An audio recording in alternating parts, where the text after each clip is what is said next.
guys, and welcome back to my channel. So today I'm going to be setting up my bullet journal for the new month of October. So it's going to be pretty similar to the last bullet journal setup.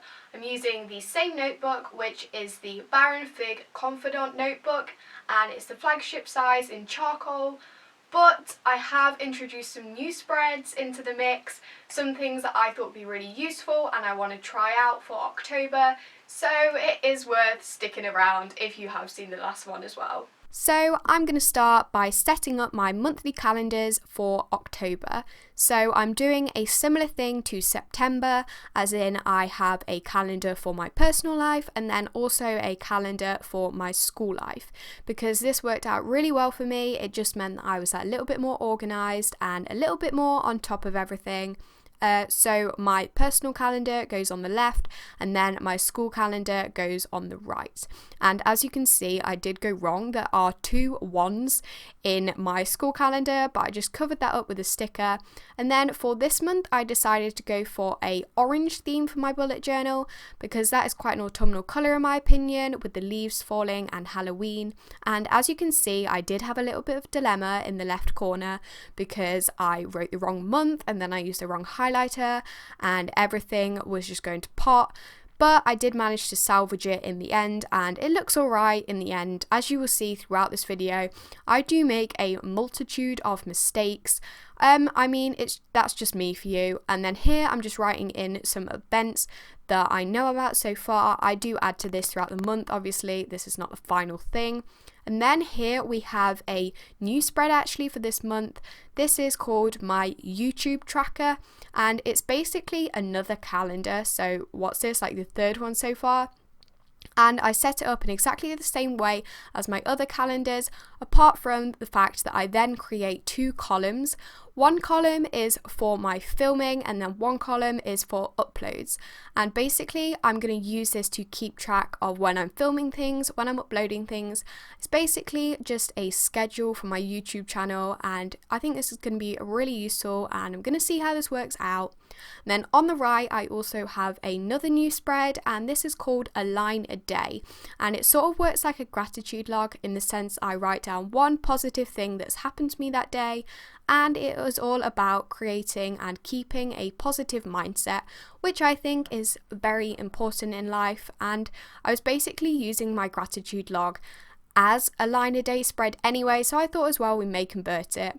There I have my super simplistic memories page where I just write the title, and then here we have the return of the habit tracker.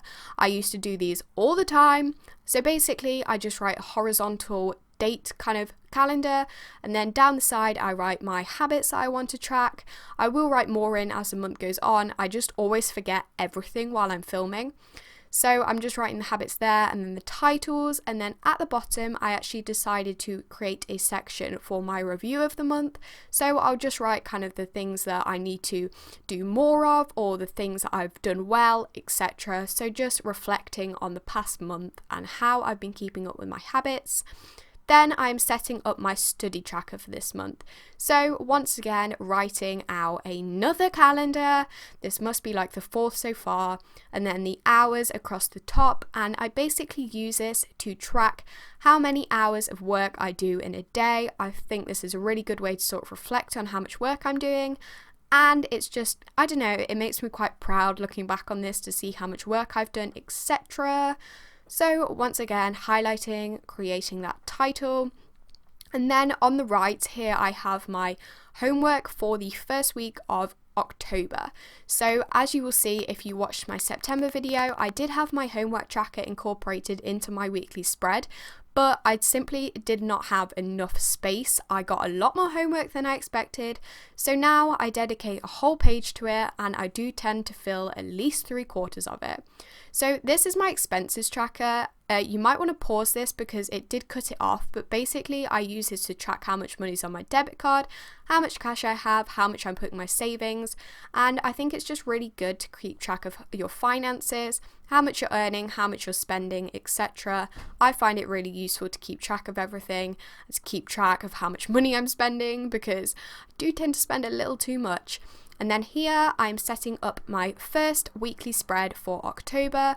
as you can see, I've reverted back to my traditional rectangular spread where I use 8 rectangles to section out my week, 7 rectangles for the days of the week, and then an extra rectangle. For like extra bits, I normally put a little calendar in there, as you can see, because I mean, I must have at least 6 calendars so far, and yet I still never know what the date is.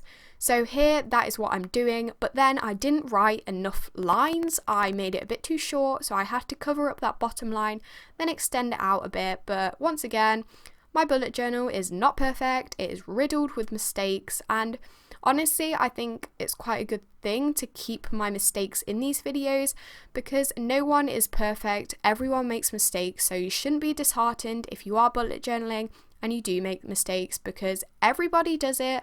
I do it. I'm pretty sure everyone that bullet journals makes at least one mistake when they're setting up their bullet journal. Anyway, here we have the titles for the days of the week. I just went for a super simplistic font. I don't bother doing any faux calligraphy or anything anymore. I just like how simplistic and minimalistic this font is, just simply writing out the first 3 letters of the day and then the date. So here we have a overview of all the spreads that I did this month. Feel free to pause this video, have a look in detail at my spreads. Also, if you do decide to recreate anything, then please do tag me if you post any photos on Instagram because I'd love to see any recreations that you guys do. That would be super, super cool. So tag either of my Instagram accounts. Both will be linked down below in the description because I'd love to see you guys' recreations and I'm sure you can all create some beautiful stuff.